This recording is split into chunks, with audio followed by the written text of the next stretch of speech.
Namaste. I am KUSHALA Amraj, a first year MBBS studying in Sri Chamundeshwari Medical College, Chanpatna, mentored by Dr. Rohini ma'am of Anatomy Department.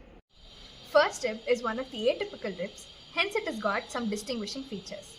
It is the most shortest, widest and most acutely curved. Its shaft is flattened above downwards, so it has got upper and lower surface, outer and inner surface. Its head is small, rounded and bears an articular facet which articulates with the side of the first thoracic vertebra. It has no costal groove on its lower surface. Its neck is rounded and elongated and directed upwards, backwards and laterally. Its anterior end is larger when compared to the posterior end and it is thicker. This is all about the distinguishing features of the first rib. Coming to its anatomical position and articulations.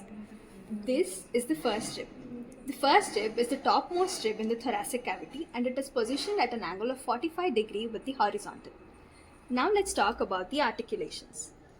Anteriorly, the costal cartilage of the first rib articulates with the manubrium of the sternum. Posteriorly, the head of the first rib articulates with the body of the first thoracic vertebra.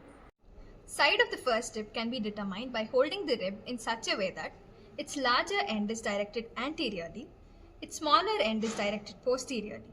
The surface of its shaft, having two grooves and a ridge, is directed superiorly. Its inferior surface is smooth. Its concave border is directed inwards and its convex border is directed outwards. Features and attachments of the first rib. The inner border. It presents a scalene tubercle about its middle. The tubercle and its adjoining part of the upper surface provides attachment to the scalenus anterior muscle. It provides attachment to the substance fascia. The outer border. It provides origin to the first digitation of the serratus anterior about its middle. The superior surface. It has got two shallow grooves separated by a slight ridge. The anterior groove lodges subclavian vein while the posterior groove lodges subclavian artery and lower trunk of brachial plexus. The area behind the posterior groove provides attachment to the scalenus medius muscle. The area in front of the anterior groove near the anterior end provides attachment to the subclavius muscle and costoclavicular ligament. The lower surface is related to costal pleura. Now coming to the neck. It is elongated and directed upwards, backwards and laterally. The structures that are related to the neck are sympathetic chain, first posterior intercostal vein, superior intercostal artery and ventral ramus of first thoracic nerve. This can be remembered by a mnemonic, chain pulling the van.